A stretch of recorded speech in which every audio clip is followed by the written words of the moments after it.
Ok, alors Mario Maréchal, ça fait longtemps qu'on l'avait pas écouté sur les médias. Je ne sais pas si c'est sa rentrée politique, mais bon, la rentrée le 5 novembre, c'est un peu... c'est quelle heure, chef? C'est quelle heure? J'ai vu qu'il y avait aussi l'histoire d'Oléron. Donc une voiture fonce sur des passants. Le mec, il a crié « Allah Akbar », donc évidemment, ça va exciter les petites pucelles de Twitter. Mais il est blanc. Mesdames et messieurs, il est blanc. Il est blanc, il est blanc, il est blanc. Donc c'est pas un rebeu, hein. Attention, attention, attention. En tout cas... D'après les informations, j'ai vu que c'était pas un rebeu, quoi. Donc, si vous avez une autre information, n'hésitez pas à me le partager.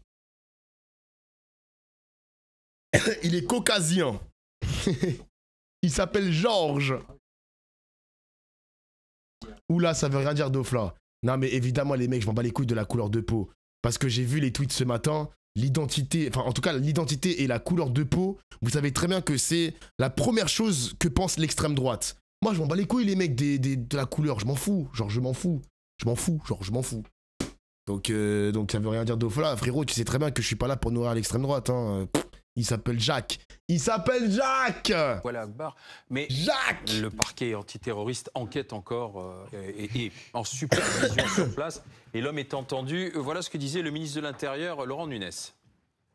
À partir de 8h40, un individu à bord de son véhicule a perpétré un périple au cours duquel il a volontairement, j'insiste, percuté un certain nombre de personnes qui se trouvaient sur son chemin. C'était des personnes qui pouvaient être à vélo ou à pied. Bon. Donc il y a eu 5 personnes qui ont été impactées, qui ont été renversées par cette personne sur un périple qui a duré environ 35 minutes. Marion Maréchal, bonsoir. C'est une dinguerie quand même, hein. Une ville aussi, enfin l'île d'Oléron les mecs. Hein. Faut savoir que l'île d'Oléron c'est près de Bordeaux, si je dis pas de bêtises, c'est une île voilà, un peu excentrée. Putain, mais même dans une île comme ça, la France de Macron, c'est noir de fou les mecs. Hein. C'est noir de fou frère. La Rochelle exactement, c'est tellement noir. Ce terrible, noir. On ne peut pas qualifier ça d'attentat pour l'instant. L'enquête ne fait que commencer. Le conducteur a crié à l'Akbar. Allah Akbar. Ah ouais, le bandeau de BFM TV. Le conducteur a crié Allah Akbar. Pourquoi il précise pas que le conducteur il est blanc, que le conducteur il s'appelle Jacques? Genre pourquoi les gars? Pourquoi? Il était connu pour les problèmes d'alcool, de drogue. Ça semble être plutôt quelqu'un de marginal qui a donc foncé sur des gens. 5 personnes sont blessées, 2 sont grièvement blessées en urgence absolue. Comment vous le qualifiez justement Oui, on va attendre confirmation en effet du détail. Ça semble de prime abord être un cas qui relève plus de la psychiatrie que de l'islamisme, mais c'est pas moins interpellant à certains égards parce que ce serait quand même la démonstration, vu le profil de cet homme, fils de pêcheur à Oléron, donc manifestement problème d'alcool, de drogue, donc personne fragile, marginale, vous l'avez dit, qui du coup se retrouve dans un environnement dans lequel les attentats terroristes islamistes sont si nombreux et manifestement quand même ce discours suffisamment présent pour que des personnes fragiles telles qu'elles finissent par être rattrapées par cela et quand elles passent à l'acte de manière dramatique, réutilisent les modalités islamistes. Donc je trouve que, si vous voulez, ça interpelle, si vous voulez, sur la présence malgré tout et de ce discours et de ces modalités et de ces attentats et sur les conséquences que ça a, y compris sur ce type de personnes, sans aller jusqu'à la conversion. Vous voyez ce que je veux dire ? Vous dites pas c'est pas forcément un attentat islamiste. Moi, tant que j'ai pas les éléments, si vous voulez, ça me fait pas plaisir de me précipiter pour dire c'est absolument un attentat islamiste. Vous voyez ce que je veux dire? Donc je cherche pas à le qualifier avant d'avoir tous les éléments, même s'il y a des choses qui disent juste que, in fine, si on apprend qu'on est plus sur un profil psychiatrique, ça dit quand même quelque chose aujourd'hui de la perméabilité sur des personnes fragiles de ce discours qui finissent par reprendre jusqu'aux modalités de ces terroristes. Vous faites preuve de... Ah mais c'est fou quand même, hein. Elle sous-entend quand même que c'est la faute des... C'est quand même la faute des musulmans très intégristes, etc. qu'il y a des personnes fragiles qui vont basculer dans l'obscurité. Ah, c'est une dinguerie quand même. Le mec, il a fait son truc tout seul, il s'est isolé, il a fait ses bails et puis c'est tout, frère. Pourquoi forcément avoir un rapprochement avec l'islamisme ou je ne sais pas quoi en isle? Putain, c'est pas possible, frère. Il est fragile car blanc, what the fuck. Franchement, moi, ça me... Les gars, c'est comme ça, les gars, c'est la France. Faut pas tomber dans des pièges comme ça de la part des médias. Même les journalistes, hein, sont complices de ce climat anxiogène. Tu vois, le bandeau de BFM TV, frère, ça en dit long quand même. Hein. Et j'ai pas encore vu Quotidien. Hein. Je suis sûr que Quotidien, ils vont bien souligner le fait que le conducteur, il ait crié Allah Akbar. Enfin bref. Trop facile. Bah oui. Prudence, mais visiblement on était beaucoup plus rapide aux conclusions du côté du Rassemblement national cet après-midi. 10 ans après les attentats du Bataclan, ce gouvernement n'a toujours pas compris l'étendue de la menace qui pèse sur notre pays. Nous avons demandé, à travers ma voix, le groupe Rassemblement National a demandé qu'on identifie désormais exactement ce qu'est l'islamisme, comment il s'exprime, quels sont ses relais, quel soutien, de façon à lui mener la guerre. Ce gouvernement refuse de mener la guerre à l'islamisme sur notre territoire. Nous sommes en train de compter les victimes.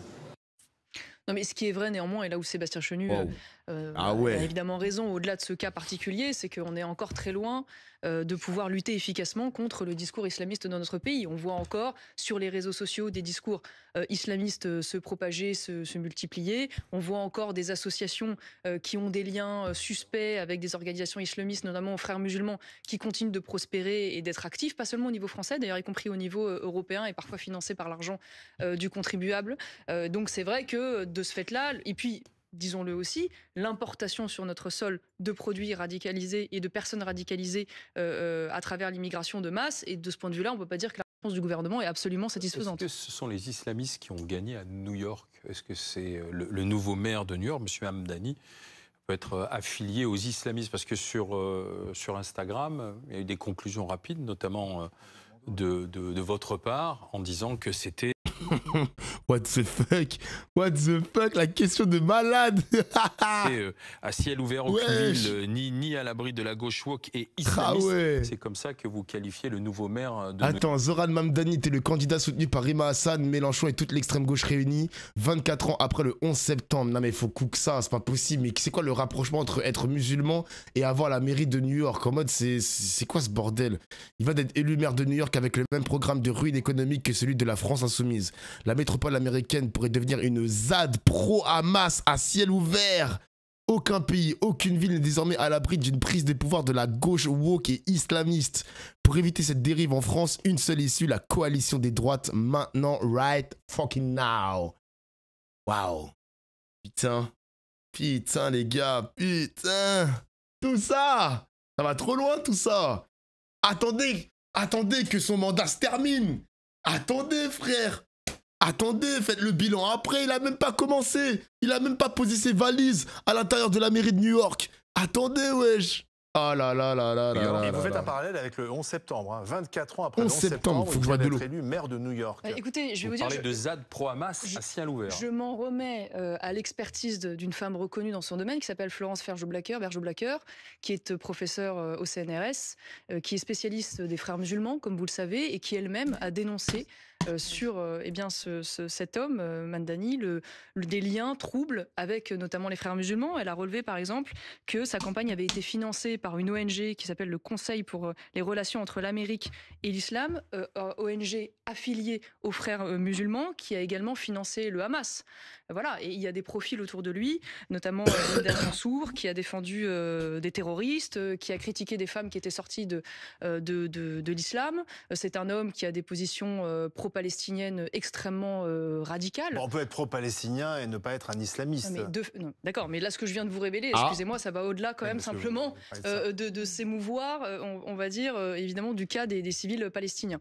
Donc c'est un profil indéniablement ambigu. Alors, comment vous expliquez son succès dans une ville comme New York? Mais moi, je suis désolé, les amis, hein, je suis désolé.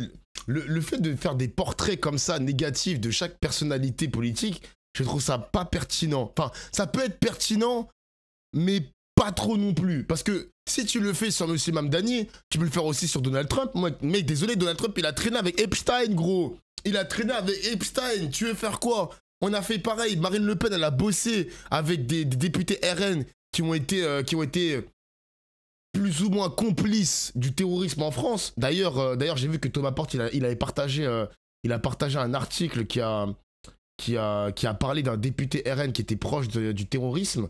Moi, je suis désolé, si c'est pour faire des portraits à chaque fois de qui est ce mec, il a fait ci, il a pris une photo avec ce mec-là, mais la photo, le mec qui est avec lui, c'est un pro-Hamas. On peut faire ça sur tout et n'importe qui. Sarkozy, c'est pareil, gros.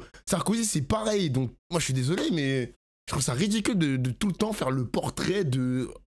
Ah, c'est nul, ça, genre. C'est nul. Alors, c'est nul. C'est un islamo-gauchiste en ce sens qu'il est par Islamo-gauchisme. Typiquement pour la prise en charge à 100% de la transition de genre, y compris des enfants. Comment vous expliquez son succès et son succès à New York, est-ce qu'il pourrait se reproduire pas islamiste, pardon, mais de soutenir les transitions de genre. Eh bien, ça s'appelle l'islamo-gauchisme.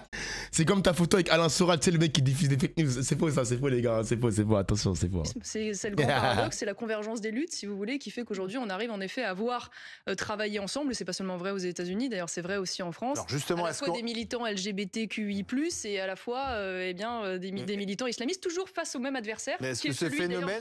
pardon, je vais vous répondre indirectement, qui est finalement dans leur esprit l'homme blanc occidental chrétien, voilà, qui est l'ennemi à abattre, lui, sa culture, sa civilisation, et donc il faut faire converger ces minorités sexuelles. Non mais regardez les gars, regardez la conclusion qu'elle vient de faire. Elle est en train d'expliquer que le maire de New York, il combat l'homme blanc occidental. Mais il n'y a rien de cohérent dans son discours. Est-ce que c'est sérieux ça quand même? Est-ce que c'est sérieux, genre? Ces minorités dites racisées, ces minorités religieuses, pour abattre cela. Voilà.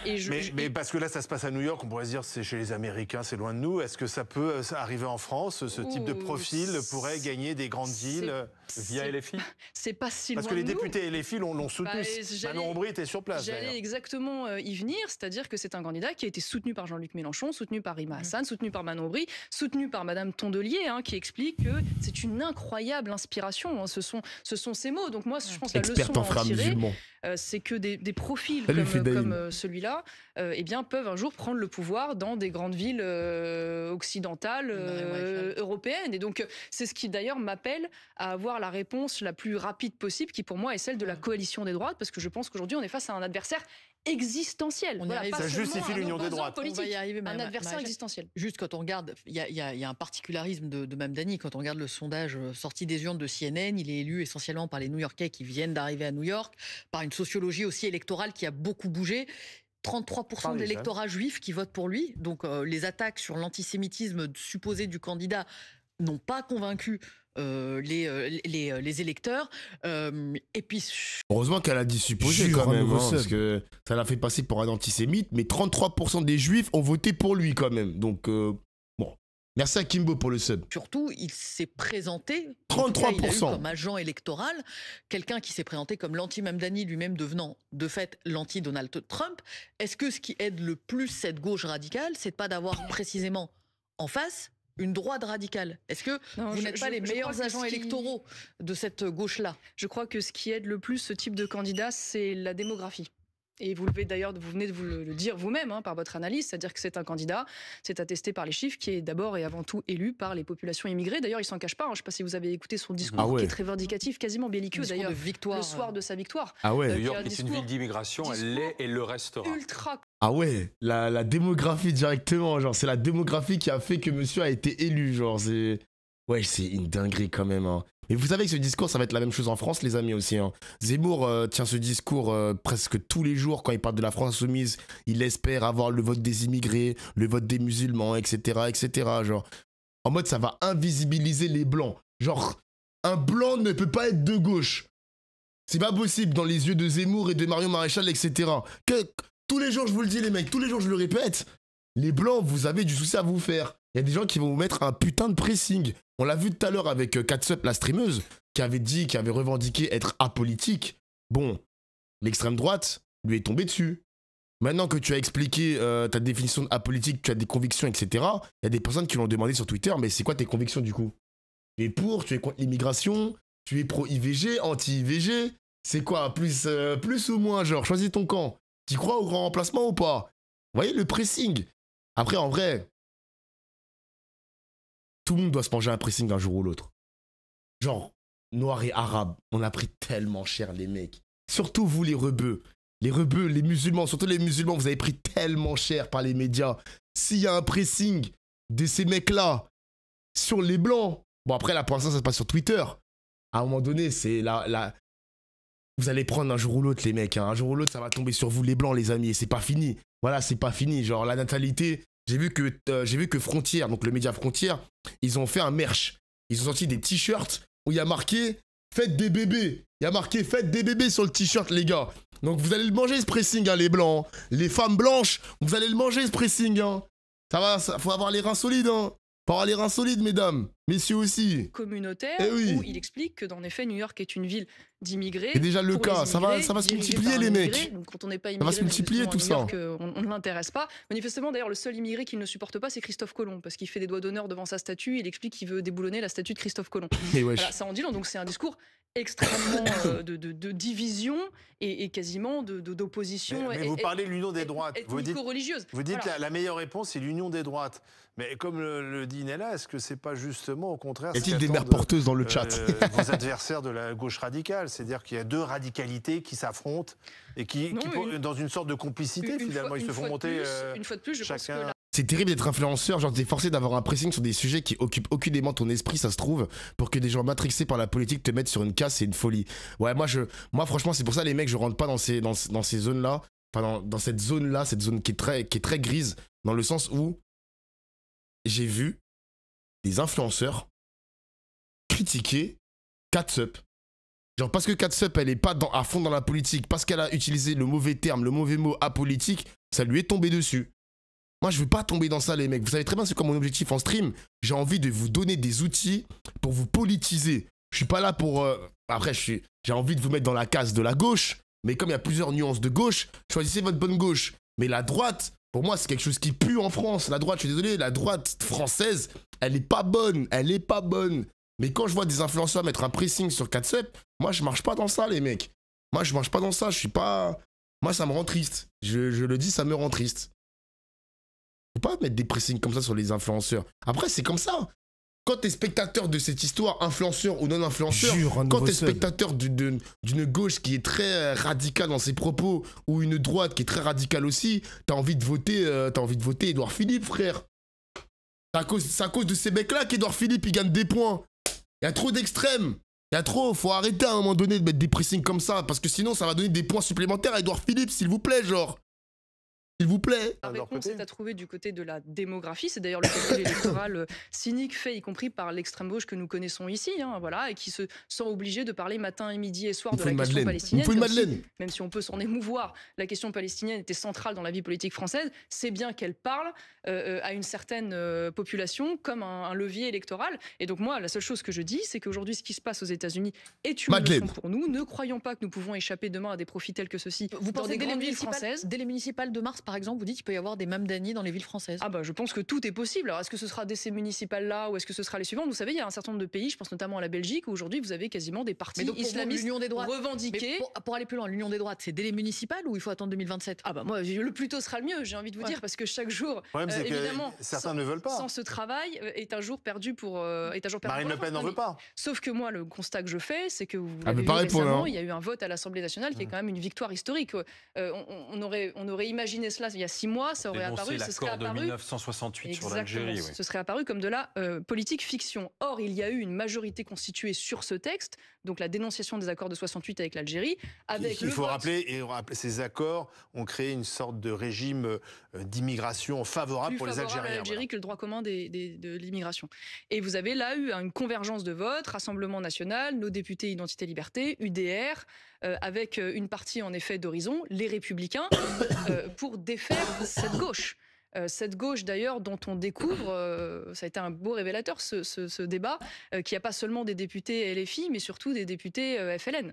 Parce que je pense notamment à un certain député qui s'appelle Abdelkader Lamar, dont j'ai moi-même d'ailleurs découvert le profil à cette occasion, qui explique que Harki, ça veut dire traître, qui explique que la députée UDR Mansouri serait une caution en faisant référence. Ah putain, je me souviens de l'histoire, on en a parlé en stream, on en a parlé. Après, Après, les amis, je suis désolé, hein, le terme caution, il est... Moi, j'ai pas de problème, Twitch gauchiste, hein, fous-moi la paix. Mais pour l'instant, moi, je vois que c'est accurate. Hein. Merci à Propagande pour les 1 an de sub, merci mon gars. Eh bien, à ses origines marocaines. Et voilà. Donc moi, l'union des droites, ça veut dire quoi? Ça veut dire une candidature unique à droite. Donc il faut mettre tout le monde d'accord. Or, Marine Le Pen elle n'en veut pas, alors ça va être difficile votre histoire. Ça veut dire très simplement qu'il faut, à minima aux élections législatives, à défaut des élections présidentielles, ce qui apparaît plus utopique, espérer de pouvoir obtenir 50+1, ce qu'aucun parti aussi fort d'ailleurs et ça talentueux. Donc là c'est une arabe de service, pas une caution. Alors Twitch, c'est pas moi. J'ai lu le chat Twitch. C'est pas moi Twitch. Qu'est-ce que je fais Twitch? Je suis censé faire quoi? Il y a un mec, il a dit que la députée est une arabe de service. Moi, j'ai rien dit, hein. Moi, j'ai lu mon chat, hein. C'est pas moi, hein. C'est pas moi, hein. Moi, j'ai rien dit, hein. La dernière personne qui avait dit ça, il a pris un procès au cul, hein. Il a pris un procès en cul. Moi, au cul, pardon. Moi, j'ai rien fait, hein. Moi, j'ai rien fait, hein.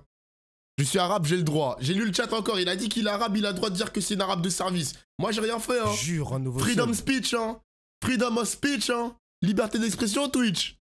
Merci Yako pour le sub. Merci, mon gars. Moi, j'ai rien fait, bro. Freedom speech, bro. Que soit-il, ne peut obtenir seul. C'est vrai qu'il a dit caution. Le député en question, monsieur Abdel, il avait dit ça, on avait écouté ça en stream, quand Mansourel était venu à la tribune, donc c'est une députée LFI, enfin pas LFI, c'est une députée de Ciotti, donc c'est la plus jeune députée de la 5ème République d'ailleurs, et tu entends le député LFI dire que c'est une caution, donc...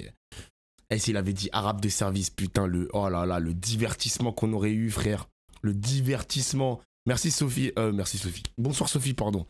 You are so cooked, Dofla. Nah, tranquille, y a rien, les gars, y a rien. De ce qu'on voit des On sondages. se censure pas, les mecs. Ça, je pense qu'il faut en effet se censure pas, les additionner gars. des courants, et je ne vois pas d'autre chemin. Courant. Si, Parce que sur la résolution, par exemple, il y a des députés d'Édouard Philippe qui ont Ça va voté jusqu'à pour la Horizon, résolution. alors. Eh bien, je Est-ce suis... que Édouard Philippe fait partie de Je cette vais vous coalition, dire, moi j'ai des droits d'autant plus, on va dire, savouré la victoire de ce vote qu'il a été la démonstration de ce que j'ai défend moi pour le coup depuis longtemps et avec lesquels on me regardait encore, pas avec des yeux ronds, il y a ne serait-ce que quelques jours, qui était en effet une coalition qui allait de la droite nationale, pour faire simple, jusqu'au centre droit, c'est-à-dire une partie d'horizon, parce que je considère qu'il y a aujourd'hui des sujets sur le régalien et sur l'immigration, c'en est la démonstration, sur l'écologie même punitive, sur la baisse d'un certain nombre d'impôts qui peuvent nous faire converger. D'accord, mais Marine Le Pen, j'y reviens, pardon, mais vous n'avez pas répondu. Marine Le Pen elle-même ne se positionne pas à droite.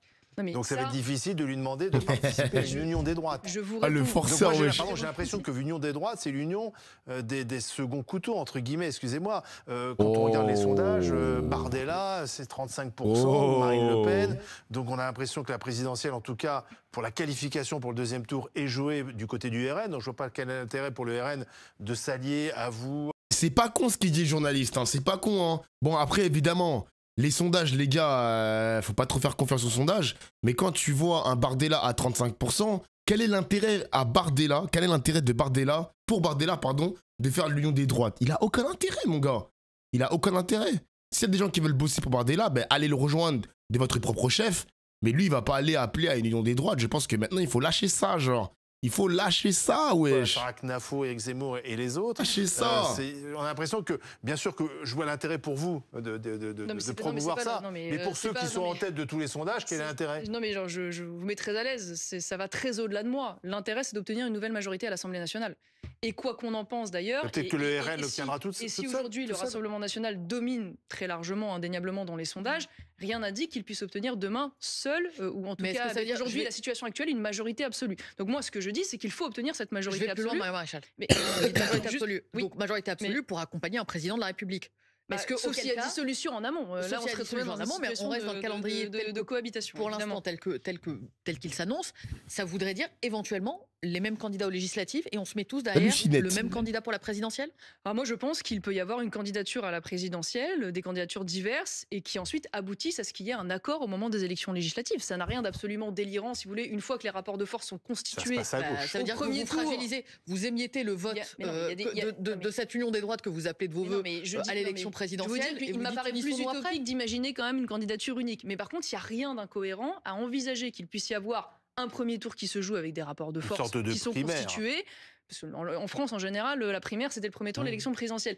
Des soutiens qui sont apportés aux candidats qualifiés, quels qu'ils soient, au second tour, et qui sont les prémices, finalement, d'une alliance ensuite aux élections législatives. Donc vous ne dites pas, comme Gérald Darmanin, une primaire qui aille jusqu'à Snark-Nafo, etc. Non, mais le problème, si vous voulez, moi, la limite que je vois dans la démarche aujourd'hui que Gérald Darmanin et David Lisnard, c'est qu'ils veulent faire une primaire pour battre le Rassemblement national et les macronistes. C'est pas ça mon idée de l'union de la droite. Moi, j'imagine pas faire une union de la droite sans le premier parti aujourd'hui du camp national, qui est quand même le Rassemblement national. Alors je comprends que ça n'est pas très agréable pour eux, mais à un moment donné... Oui, bien sûr, mais pour faire l'union de la droite, aujourd'hui, le champion, c'est davantage Jordan Bardella que Marine Le Pen?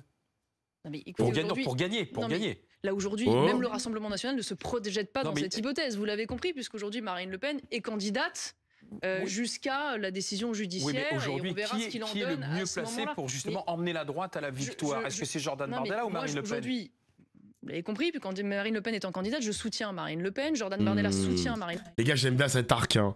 Franchement, je vous jure, les mecs, supposons que Marine Le Pen, on lui lève son inéligibilité et qu'on a quand même cet épisode. Ouais, Marine Le Pen, elle est éligible, mais Bardella, on sent quand même qu'il est plus... il est plus apte à être président. Marine Le Pen, c'est la vieille France, dégage, nanani, je sais pas quoi. La guerre des faf. En vrai, la guerre des faf, l'arc pourrait être succulent, les mecs. Hein. Inéligibilité ou pas, dans tous les cas, on peut manger. Parce que ça fait depuis, vas-y, facilement, depuis lundi, que là, les journalistes, ils mettent vraiment Bardella au devant de la scène, en mode, regardez, c'est lui qui pourrait potentiellement être le prochain président. Pas Marine Le Pen, on la met sur le bas-côté, elle est même plus utilisée par les graphistes, les journalistes qui mettent son image en 1080p. On verra. On verra. Bardella plus Retailleau égale alliance dangereuse, la bourgeoisie peut se gaver là-dessus. Bah, le truc, c'est que, on va pas se mentir. Bon, après, la politique, c'est quelque chose d'imprévisible, les amis. Hein. Genre, ton ennemi d'hier peut devenir ton pote de demain. Bardella, il a mis que des balles à Retailleau quand il était ministre de l'Intérieur. Il a mis que des balles, en veux-tu, en voilà. Si demain, ils s'allient ensemble, bon, après, c'est le bal des hypocrites. Mais pour l'instant, rien n'indique que monsieur Bardella et Retailleau vont travailler ensemble. Rien ne l'indique, en tout cas. Rien ne l'indique. Le Pen et personne alors d'aujourd'hui dans le camp national ne souhaite se projeter avant que cette décision arrive. Et surtout 2 ans avant l'élection présidentielle. Ce qui est sûr. Sauf que c'est une question de dynamique. Or là, la dynamique, elle semble être derrière une fois Jordan Bardella. Plus important, c'est qu'au-delà de qui sera le leader à travers la candidature du Rassemblement national, il faut pouvoir rassembler 50+1% des Français. Et c'est le sujet des élections législatives. Et je le dis, j'y reviens, je pense que nous sommes aujourd'hui face à des adversaires existentiels. Je suis pas fan de Bardella, mais il faut avouer qu'il est vraiment beau gosse. Comme par hasard, il y a marqué utilisateur suspect. Personne marqué comme suspect sur Twitch. Comme par hasard, genre. Comme par hasard. C'est trop bizarre, ça. C'est toujours pareil sur mon chat. Cette situation, qui est celle de la France à tous les niveaux, économique, social, migratoire, sécuritaire, nous impose de nous rassembler parce que sinon la France mourra. Mais si Jordan Bardella est mieux placé, et c'est le cas dans certains sondages, que Marine Le Pen, est-ce qu'il n'est pas le candidat naturel? D'accord, mais je veux dire, moi je veux bien que vous passiez aujourd'hui la primaire au sein du Rassemblement national. Mais il faut une primaire au Rassemblement national. Ne demandez pas de me projeter dans il faut une primaire au Rassemblement national. Dans laquelle les candidatures vont décider bientôt. Là. Enfin, c'est ridicule, il n'y a pas de primaire envisagée aujourd'hui au Rassemblement national puisque Marine Le Pen est officiellement candidate. Est-ce qu'il faudra en faire une pour départager M. Bardella et Mme Le Pen? Et il semble évident qu'aujourd'hui, Jordan Bardella... Oui, mais je repose ma question. C'est la candidate naturelle qui est effectivement Marine Le Pen. Elle est jalouse de Bardella. Non, mais elle veut pas tomber. Je comprends un peu Marion Maréchal, elle veut pas tomber dans le piège des journalistes. Mais moi, j'aime bien ce pressing, les mecs. Franchement, j'aime bien ce pressing. Voilà, je vous le dis. Je suis en train de regarder, les amis. Alors, c'est vrai que Bardella. Bardella, il a quel âge? Bardella, il aura 32 ans. Ouais, il aura 32 ans, les mecs, en 2027. Les présidents les plus jeunes, exemple récent, on a monsieur Gabriel Boric, qui était président du Chili à 35 ans. Jakov Milatovic, le Monté N-word, il a pris ses fonctions à 36 ans. Monsieur Daniel Noboa, Équateur, devenu président à 35 ans. Donc peut-être que les journalistes commencent à assimiler le fait qu'un Bardella président à 32 ans, c'est peut-être pas la mer à boire, pourquoi pas, on se lance. De toute façon, il se fera manipuler, conseiller par les milliardaires, les multimillionnaires et je ne sais pas quoi. Donc à la limite, je pense que dans la tête des médias, avoir un Bardella président plutôt qu'un Marine Le Pen, c'est pourquoi pas, genre. Ils sont en mode pourquoi pas. C'est un gamin sans expérience et sans études, on va pas lui donner les rênes de la France. Mais c'est là où tu te trompes, mon gars. C'est là où tu te trompes, parce que justement, les milliardaires, ils vont essayer de le manipuler, ils vont essayer de le retourner, ils vont essayer de lui tordre le bras pour qu'il accepte tout et n'importe quoi, toutes les demandes, tous les cadeaux fiscaux de la part des milliardaires. Donc excusez-moi les amis, il a peut-être pas d'expérience, mais Macron n'avait pas d'expérience non plus, hein. Il n'avait pas d'expérience non plus, Macron. Pen se trouve finalement distancé. On l'a déjà fait en vrai de flamme, bien sûr. Bien sûr qu'on l'a déjà fait avec Macron déjà. Je suis un soutien aujourd'hui de la candidature de Marine Le Pen.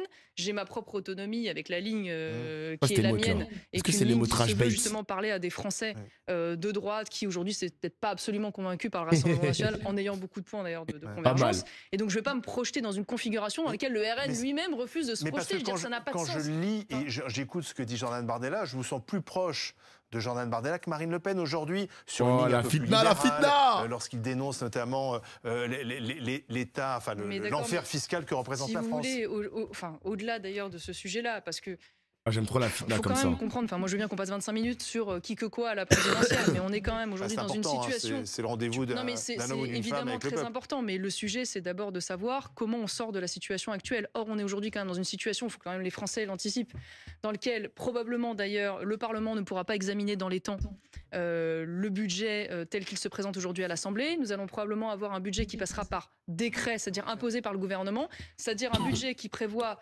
probablement autour de 17 milliards de hausse de prélèvements obligatoires et une augmentation des dépenses publiques, non pas une baisse, mais une augmentation de près de 22 milliards d'euros. Et un gouvernement qui ne fera aucune des économies là où ce serait nécessaire, c'est-à-dire sur l'immigration, sur l'assistanat et sur le train de vie de l'État. Donc si vous voulez, moi, mon obsession, avant de parler, au-delà de parler des personnes, et une fois de plus, je soutiens la candidature de Marine Le Pen à l'élection présidentielle et je ne vais pas me projeter dans une configuration qui pour l'instant n'existe pas. Mon objectif, c'est d'abord de faire en sorte comment on propose une solution alternative à la France qui permette de contrarier aujourd'hui la trajectoire qui est la nôtre. En 20 secondes. Par contre, les gars, je vais vous dire quelque chose aussi pour garder ce pressing-là. J'aime bien cet épisode, c'est intéressant. Le jour où Marine Le Pen, elle va peut-être faire une interview à la télévision, parce que là, pour l'instant, on n'a pas trop de prise de parole de sa part. Il y a moyen qu'il y ait un journaliste qui lui mette un petit pressing.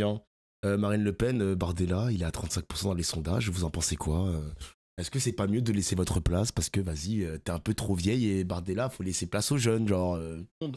Jordan Bardella sera dans une émission il faut lui mettre ce pressing à Marine Le Pen face à BFM. Quelle question vous voudriez lui poser ou lui dire quelque chose, Jordan Bardella? Allez-y, on passera tout à l'heure. Je n'ai pas de question particulière en ce sens que nous avons, vous savez, des relations régulières, lui et moi, au Parlement européen. Et sur l'union des droites. Mais ou écoutez, un appel à lui lancer, ou clarifie sa position. Je pense que Jordan Bardella, en effet, la question, c'est de lui dire aujourd'hui, est-ce qu'il ne serait pas temps d'élargir, même, j'ai envie de dire, au-delà des alliés actuels et de réfléchir à trouver les moyens de mettre en place autour d'un programme commun, ce qui demain serait cette coalition victorieuse, par exemple en Italie, qui va de la droite nationale jusqu'au centre droit, parce que la démonstration quand même est faite que partout en Europe... Moi, je suis le mari de Marion Maréchal, les mecs, je suis pas serein. T'as Jordan Bardella au Parlement européen avec Marion Maréchal. Les gars, je vous jure que je serais... Si j'étais le mari de Marion Maréchal, je serais pas serein, mon gars. Je serais pas serein, bro.